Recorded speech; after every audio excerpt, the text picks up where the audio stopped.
اللهم صل وسلم وبارك على سيدنا محمد وعلى آله وأصحابه أجمعين، واخفض لهم جناح الذل من الرحمة، وقل رب ارحمهما كما ربياني صغيرا. صدق الله العظيم.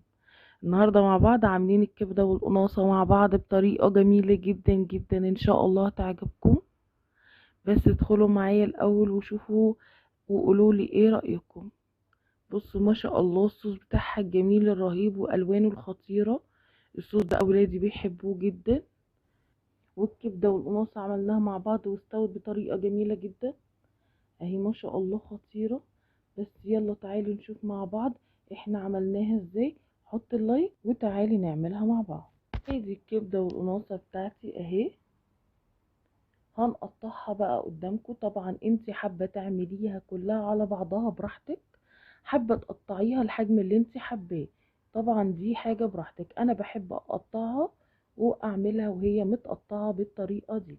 قطعت القناصة وقطعت الكبدة وهروح اغسلهم كويس جدا تحت الحنفية علشان نبدأ نعملهم مع بعض. غسلتهم كويس وفصلت الكبدة لوحدها والقناصة لوحدها، وبدأنا ان احنا نروح نعملها. حطينا طاسة على النار فيها المادة الدهنية بتاعتي اللي احنا هنعملها فيها، ونزلت ببصلتين كبار كده فرمتهم كويس. طبعا انتوا عارفين ان البصل الاحمر ده ما بيبقاش فيه مية، وانا بحب ان انا ادبل البصلة، ما بحبش ان انا احرقها او احمرها، فعلشان كده هحط عليها ربع كوباية مية علشان تسوي فيها البصلة. حطيت ربع كوباية مية علشان ادبل البصلة بتاعتي علشان ما احمرهاش عشان تبقى خفيفة معايا في الاكل. وبدأت ان انا اقلبها كويس. راح النور قاطع، معلش بقى النور كان قاطع، بس انا كنت فاتحة البلكونة كانت مدياني اضاءة، سامحوني فيها. وبعد ما دبلت البصلاية نزلت بالقناصة بتاعتي، بدأت اقلبها كويس لغاية ما حسيت ان هي بدأت تستوي نص السوا. رحت نازلة بالتوابل بتاعتي. ايه هي؟ فلفل اسود، كمون، كزبرة، 7 بهارات، وتوابل فراخ. طبعا زي ما احنا عارفين ان الكبدة والقناصة ديت طبع الفراخ، فانا بحط عليها توابل فراخ بتديها طعم جميل جدا جدا. وبدأت ان انا اقلبها كويس علشان هي خلاص كده. هبدأ ان انا بعد ما بدأت تشم النار وبقت تبقى كويسة هنزل بالكبدة بتاعتي علشان احطها طبعا بعد القناصة، لان القناصة بتاخد وقت اكتر من الكبدة. وبدأت ان انا اقلبها في البصلة والتوابل كويس جدا علشان تتشرب بيها. ورحت حاطة رشة سكر صغيرة علشان تخلي الاكل زي السكر. ونزلت بقى بالملح بتاعي وبدأت اقلبها كويس جدا علشان ابدأ اعمل بقية الخطوات بتاعتي. اهي ما شاء الله بصوا الكبدة كمان اهي اتشربت بالمادة الدهنية والبصلة والتوابل وكانت جميلة. بصوا ما شاء الله جميلة جدا. رحت نازلة بقى بالفلفل بتاعي. حطيت قرن فلفل احمر على قرن فلفل اخضر او قرنين طبعا زي ما انت حابة، بس انا بحب اكتر في الصوص علشان الصوص ده بيدي طعم جميل جدا وولادي بيحبوه، فانا بزود فيه شوية.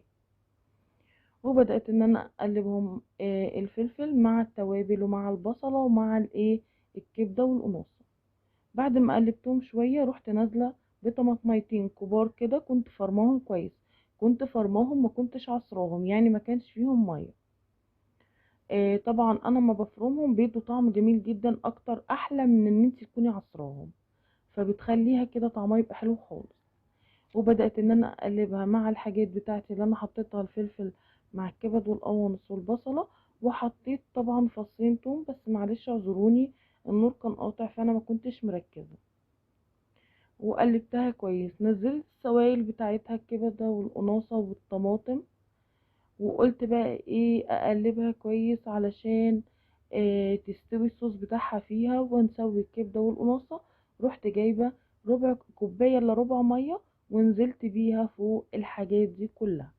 وبدأت اقلب الكبدة والقناصة مع بعض عشان تستوي بالسوائل دي علشان نكمل سواها بشوية المية دول. طبعا انا ظابطة خلاص كده التوابل وحاطة كل حاجة ومخلصة كل حاجة. بصوا ما شاء الله استوت ما اخدتش وقت. بتمنى اللي اول مرة يشوف قناتي ما ينسانيش بالاشتراكات ويفعل الجرس علشان يوصل له كل جديد ان شاء الله. وكومنتاتكم الجميلة ربنا ما يحرمني منكم ولا منها ابدا يا رب، ولايكاتكم الحلوة كتير. خلاص كده استوت، والنور كان قاطع برضو. بصوا ما شاء الله النور جه. بصوا الفرق اللون بقى لما النور جه، بصوا ما شاء الله خطيرة. هو ده فرق اللون. كانت جميلة جدا والله، بس النور كان قاطع ما كانش مبينها قوي. بصوا ما شاء الله خطيرة جدا، واستوت وكانت جميلة، كانت جميلة، والصوص بتاعها ده تحفة. اتمنى اللي يجربها بطريقتي يقول لي في كومنت جميل زيه كده، ويقول لي ايه رأيه. يا رب يكون الفيديو عجبكم، ويا رب اكون عند حسن ظنكم، وانتظروني في الفيديو القادم. يلا اللي نسي اللايك يحط اللايك، والسلام عليكم ورحمة الله وبركاته.